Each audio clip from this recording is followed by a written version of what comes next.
All right, it is 12:30 on Tuesday, August the 12th. I am Christopher Heath, and this is News 6 Extra. We're covering everything that's going on. Kathleen, as always, I say as always, is joining me. There she is. Hi. Good afternoon to you. We're moving along with the week. We're already in Tuesday. I know. It seems like it's going faster than last week. Well, yesterday was kind of a whirlwind with it being back to school for everybody except Sumter County. And I think so, kind of you got caught up in all of the stuff we had going on, the traffic around here. And JYP was a little nuts with all the schools and everything. And today's a little calmer, a little more laid back. A little bit, yeah. Not as frantic in the newsroom. It's kind of calm right now. But now I probably just jinxed us. You just jinxed it. It's gonna be like a blimp, crashes into City Hall. And we're like, oh, great.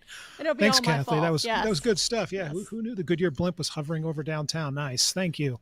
Oh, All no. righty, well, it's with us. All right. So as far as it goes, we've been having the usual summer patterns of weather, pop up with the storms in the afternoon. But the big thing we're keeping an eye on is tropical storm.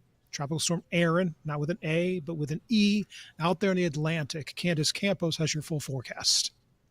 Another couple of afternoons as feels like temperatures once again on this Tuesday afternoon will continue to warm up back to the triple digits between 100 and 107, still hovering just below that heat advisory status. Now rain chances are already starting to develop right along the I-95 corridor, and then into the afternoon throughout the next few hours we will continue to see a better chance for rain and scattered showers into the forecast along I-4 and further inland. So as we take you here with our futurecast clouds and rain, there's that little 50% chance of rain across our coastal areas.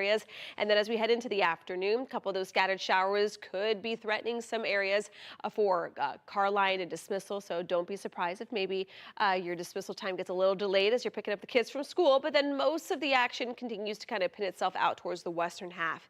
As we head into Wednesday, pretty much the same setup, although the timing's a little off. You can see by about 5-6 o'clock, that's when rain chances will start. So a later start to the rain means a later end to the rain. So you can see by as late as 9-10 o'clock, we will still be dodging some of those heavier downpours. While most of us, the severe weather threat is not there. There will be that opportunity for some of these storms to become strong to severe. So making sure that you're staying weather aware. News 6 weather app is a great tool. Also helps in kind of pinpoints lightning near you, as that sometimes is kind of the most dangerous part of some of these afternoon thunderstorms. All right, quick check on the tropics. There's that little area still spinning off in the northern Atlantic, really not impacting anyone, still a low end 10% chance of development. I did highlight here this next wave that we'll be watching. As of now, the National Hurricane Center hasn't highlighted yet, but it looks to be following the footsteps of what is right now Tropical Storm Erin. Still a tropical storm. You can see the little spin going on right now, just a few miles west of the Cabo Verde Islands. As of right now, the estimated sustained winds about 45 miles per hour, and we call it estimated because as of right now, we don't have any hurricane hunters scheduled to investigate it just yet since it's still pretty far out east. But as it continues to close in on the Caribbean, we'll have more of those missions scheduled. But you can see it will be battling some dry air over the next couple of hours, which is why it could be holding on to that tropical storm status. And then come Thursday, Friday could become not only our first named hurricane of the season, but our first major hurricane as we head into Saturday and into Sunday as it starts closing in on the northern side of the Caribbean. Now, there's a couple things we're going to be watching over the next couple of days. One is how the ridge of high pressure, this big Bermuda high, is going to kind of set up. Because as of about Sunday into Monday, that's when we're hoping to see that little turn, that kind of curve back out into the Atlantic, could be impacting Bermuda on this path. But it does look like Erin's going to be looking for kind of that weakness in that high that's going to give it that escape route to kind of skee ball, right, kind of make that big turn back out, unfortunately getting a bit closer towards Bermuda.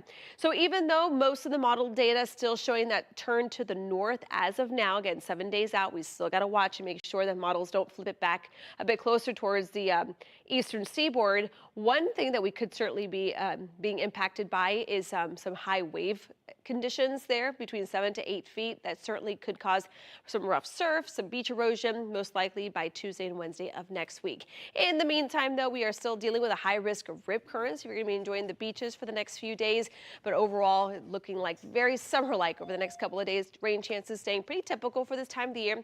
Coverage sits at 60%.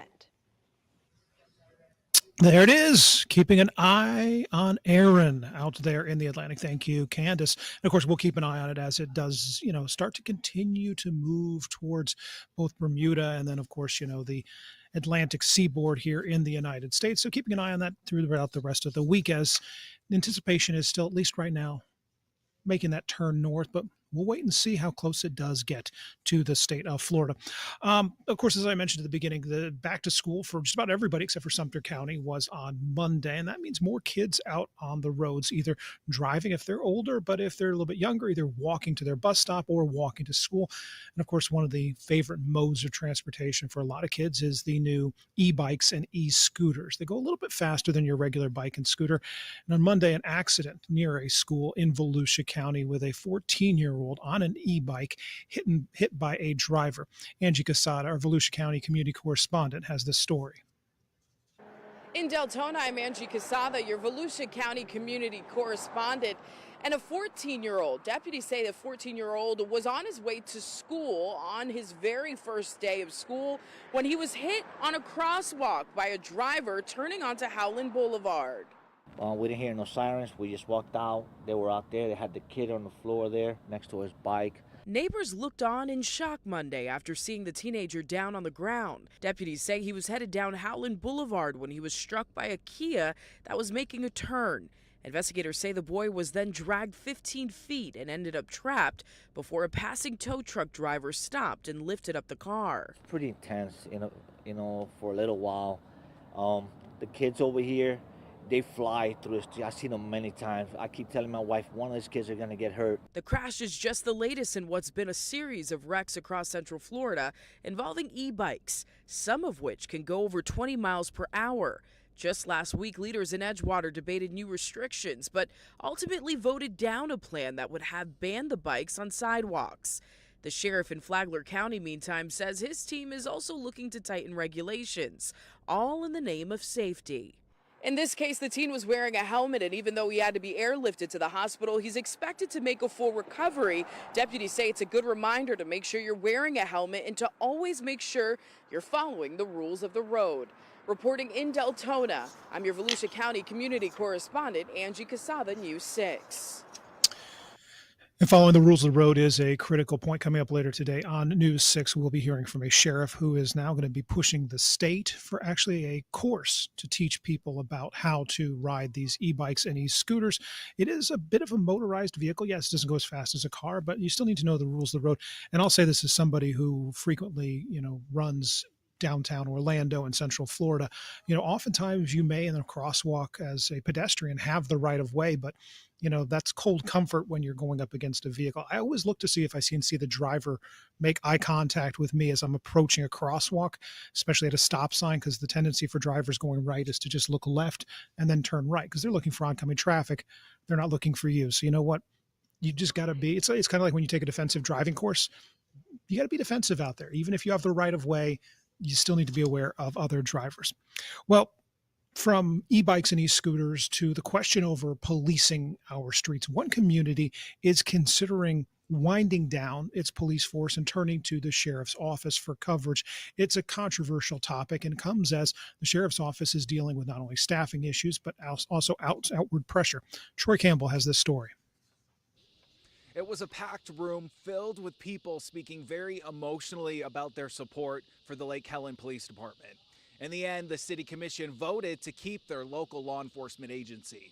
I work for a small city. I've always worked in small cities. And small cities want the service that this police department gives. There is nothing the sheriff's office can do to match that. Officers with the Lake Helen Police Department addressing the city commission on Monday during a special meeting to decide the fate of the city's police department. But for you to sit there and say it's not a crime-ridden spot, it's because of these people. It's because they're protecting it. You take them away, you're gonna make it happen. Some say they don't want to have to look for another job. You're told that you pick a job or you pick a career. I picked a career. I came here to Lake Helen. I devoted my job here to Lake Helen for that career. I did pick my job for life here. You know why? My pension stays here. If I'm gone, my pension is done. I am 44 years old. Where do I go start a pension? Members of the public also told personal stories about their interactions with the police department. You all know that my son passed away not too long ago. We dialed 911, they were at my house. The first person was at my house. Same thing with my mother when my mother was sick. They were the first ones there. And I'll just put it right out front. Those gentlemen over there know the bad guys and they know the good guys. However, some argued the city needs to focus on balancing a budget after the city said contracting the Volusia Sheriff's Office would save them about $300,000 a year. The issue here is we have to address our budget. I am retired. I live on a set income, and I don't know how many of you other are. But the taxes that are going up, the ad valorem is going up. I can't continue to keep paying if we can't do something about our budget. Ultimately, the board voted 3-2 in favor of keeping its police department. How would you describe the crowd that showed up here? I think there were concerned citizens that make themselves being heard, and they come out when they're needed. And I'm glad that they're here and they made their voices heard. And the mayor also says the next city commission will be able to once again bring the topic up. However, he says for now, those discussions have ended. In Lake Helen, Troy Campbell, News 6. You have to wonder how much having citizen participation sways something like that. When you get the people showing up, talking to their city council, talking to their county commissioners, and expressing their will. And I think so many times we kind of think that our representative government's a foregone conclusion, that lawmakers are just going to do whatever they want to do. But in small towns and in local communities, it matters. It matters seeing you face to face and saying what's on your mind and saying how you feel. You also have to wonder too with Volusia County. You heard Sheriff Chitwood a couple of weeks ago talk about his concerns with immigration poaching sheriff's deputies from across Florida, including within the Volusia County Sheriff's Office. What kind of coverage they would be dealing with, because they're dealing with pressure like everybody else. If they have to expand out their coverage for other areas, and they're also dealing with trying to keep their numbers high, that could be a lot of pressure for the Volusia County Sheriff's Office. So anyway, we'll keep tabs on Lake Helen and other communities as they try and wrestle with budgets and staffing issues. And we'll be right back.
Welcome back to News 6 Extra. I am Christopher Heath. When it comes to shopping for the best deals online, it pays to shop around. But as you're checking out those websites might be checking you out. And based on your personal data, the little cookie crumbs you leave across the internet, you might be paying more for items than, say, another shopper. CBS's Christine Lazar explains. Many shoppers have never heard of it. Have you ever heard of the term surveillance pricing? No. Any idea what it is? No idea. What is surveillance pricing? Surveillance pricing is when you are charged based on your personal data. Consumer Watchdog President Jamie Court says companies will use data like where you live, how often you shop online, and how much you spend while doing so. And then they charge you a price based on that data, and their algorithm determines how ready you are to buy a product. And if you're more ready, they charge you a higher price. And if you're less ready, they'll charge you a lower price. It's something I believe I experienced when I was shopping for a swim backpack for my daughter online. I'd been Googling the item she wanted for days from my cell phone, but one evening I happened to be on my laptop when I found the cheapest price yet on Amazon. Since I have the app on my iPhone, I tried to switch to my cell to make the purchase. But when I did, the price was suddenly $57.11, about $7 more. I thought it must be a mistake, so I used the share function and emailed myself the link from my laptop. But the backpack still showed up as more expensive once I opened it on my phone. 2 different prices on 2 different devices at the exact same time. Is it likely that they knew that maybe I shop more on my cell phone than I do my laptop? Absolutely. When I reached out to Amazon to confirm if the company uses surveillance pricing, a spokesperson told me we investigated and were not able to replicate the reporter's claim. Our prices change as we match competitors' low prices, offer deals to save customers money, or as independent sellers choose to update their own prices. Experts say there are some ways to try and avoid surveillance pricing. You can use a private web browser, clear the cookies in your search history, and check the price on multiple devices. But they admit those steps won't stop the practice completely. Christine Lazar, CBS News, Los Angeles. All right, Kathleen, what was the last thing you purchased online? Last thing I purchased. I think I purchased some motion detecting lights off Amazon. All right. Shop around for those, kind of hunt and peck to find them, or did you already know what you wanted? No, I kind of already knew what I wanted, so I didn't shop around. But hearing that story, I feel like I need to shop around a lot more than what I do, and maybe try different devices. Yeah, be careful with it. I mean, you and I were talking before the show. I mean, one of the things I was saying is companies will track you. And one of the things I've always told people to do is go, if you find an item you want, go and put it in your shopping cart and then close it out and wait. Because if you're in their system, they're going to recognize it. Oh, they might be buying it. And that's when they'll hit you up with, hey, are you still interested in this blanket or whatever? And like, here's 10% off, or here's free shipping or something. A lot of companies have gone to that where they're watching you and they're saying to themselves, if they're to the point where they're putting it in the shopping cart, they're ready to buy. They just need a nudge. So you never know. Wait, you might get that little nudge of free shipping or $10 off or something like that. Yeah, no, I'm absolutely going to try that next time. See what I can get. Yeah, and I tell you, it's more often than ever, you're now looking online, and you're going to 15, 16 different websites, and you got to be careful with it too at the same time, because some of these websites out there are not quite as reputable as others. Right. Lewis has done a lot of stories about that and how people think they're going to a reputable site, and it's not true. And you also have to pay attention to what exactly you put in your cart. I'm not naming names, but a certain person I may or may not be married to accidentally ordered 6 mini fridges one time because wasn't. They all got delivered to the house. I got a picture of the boys posing in front of them and sent them to her. Oh, she was not amused. Were you able to return them? Yeah, we returned 5 out of 6. We only wanted 1, and it was for her office. And so I was like, "Did you mean to order 6?" And she's like, "What?" No. So yes, they got 5 back. Well, at least you were able to return them. Exactly. All right. Well, and as I mentioned earlier on, school has started back up for almost all of Central Florida. And one of the big issues year in, year out is chronic absenteeism. And schools track this because, yes, they do have to report to the state. And yes, the money they get comes from the kids being in class. But it's also critical for a child's education to be there day in, day out, to learn those lessons and to not miss large chunks of school. News 6's anchor Justin Warmoth has this story. Halfway through the semester, I'm like, yeah, no, I can't do this anymore. 18-year-old Chloe McDaniel used to dread going to school. Like, it was too crowded. It was just, like, too much. Like, too many people. I was getting anxious every single day. She was falling behind at Apopka High, missing more and more class. Then she found a learning environment that worked for her at Sheeler High School. How did it feel to graduate? Honestly, it felt surreal. Yeah. Like, because of what had happened in the past, I didn't think I would graduate. I never thought I could make it to this point. And Chloe isn't alone. Sheeler just had a record graduating class. And we actually ran out of space, so I see that. He kind of That's what you're went looking off. for. Though. Yeah. That's what this past year, how many people graduated? 127. 300 students enrolled. Approximately, we graduated 127.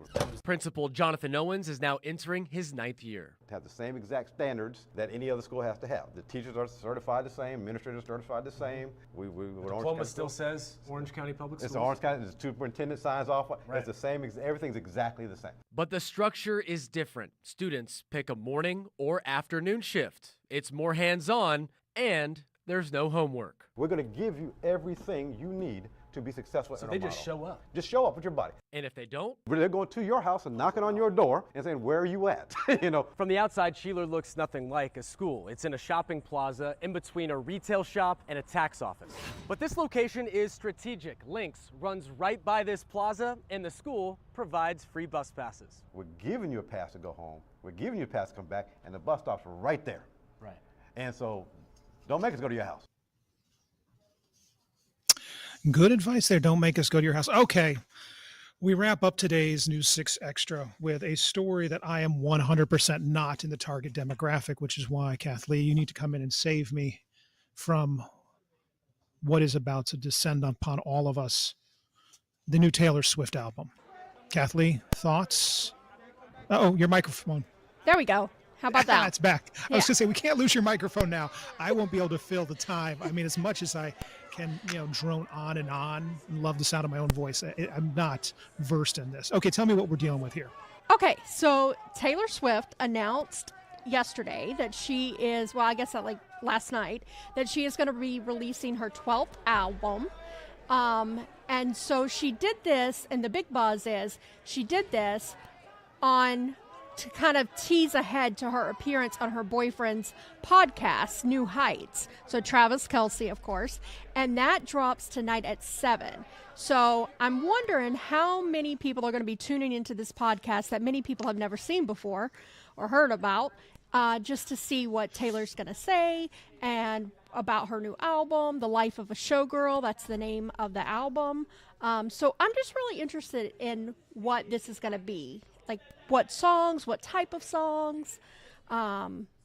She's just coming off the big Eras tour, so it's just, I think Big they're time going to be a like it. Swiftie. I'm not going to listen to it. Well, I might accidentally listen to it. Listen, I have to imagine it was a coin flip for her. It was either, her boyfriend's podcast or this show, News 6 Extra. I know it was one or the other, Right. and we were flattered that we were in the final two. But I understand. Listen. Right. I mean, she's got to promote, got to stick with her boyfriend. But we were close second. Very close. Her people reached out to our people. Negotiations were tense. She's like, can Chris name any of my songs? And I was like, Surfing Bird, is that one of yours? And No. that's when the call ended. So yeah. So it'll be interesting. I think I'm actually going to listen to the podcast. I've never listened to it before, but she doesn't really do interviews that much or podcasts. Yeah. So it'd be kind of interesting to see what she says and see if she drops any more hints about the album. And we don't even know when it's going to be released. So maybe she'll give you that too. I mean, her last tours, I'll say this, her last tour, you heard economists point this out, it had a noticeable impact on the nation's economy. Like, she contributed to the GDP, the gross domestic product of the United States with her tour. That is crazy. Just insane. So I'm sure it'll be a fantastic album filled with fun, upbeat songs. She writes a lot of songs about ex-boyfriends. Oh, yes. Yes. So, but she's been with Travis for a while. So does she have, she out of material? Well, no, maybe this one will be more love songs because she's inspired by Travis. We'll have to see. So I'd like to know when she wrote the songs on this album, because that kind of gives you an idea of her frame of mind and maybe what we can expect. Yeah, maybe if she has like a song on there that says, should have married a wide receiver or something. We'll know. Oh, well, that's not good for Travis, buddy. I hate to tell you that, pal. It's bad. Or, you know, losing in a Super Bowl makes you lose your girlfriend would be another one that she could write that would kind of send a very strong message. I know more about Travis Kelce than I do about Taylor Swift. That's the point I'm trying to make here. Okay, well, maybe she'll have some that will appeal to you. Maybe. We'll see. Travis Kelce, by the way, in the new Adam Sandler movie, the new Happy Gilmore Part 2. Oh, nice. I didn't realize that. There's a ton of cameos in that. So if you have Netflix, check it out. If you're of my age and you remember the original Happy Gilmore, it is nothing but nostalgia. So it's a good show. I will check that out. That and The Lord of the Rings. You're really racking up the movies you've got to go see. I know. I have a lot. Okay. Listen to the podcast tonight. Let me know how it goes. Okay. I'll be waiting on Tinder hooks to find out. I'm sure you will. So, not to be confused with waiting on regular Tinder, which I won't be. All right, I think that's a good place to leave this dialogue. Thank you to everyone. Kathy, thank you for indulging me, and thank you for watching News 6 Extra. I'm Christopher Heath. We'll be back here tomorrow to do this all over again. News 6 will be on the air today at 4 o'clock, so you can watch that. Otherwise, we'll see you back here at 12:30 tomorrow. Have a great Tuesday. Bye.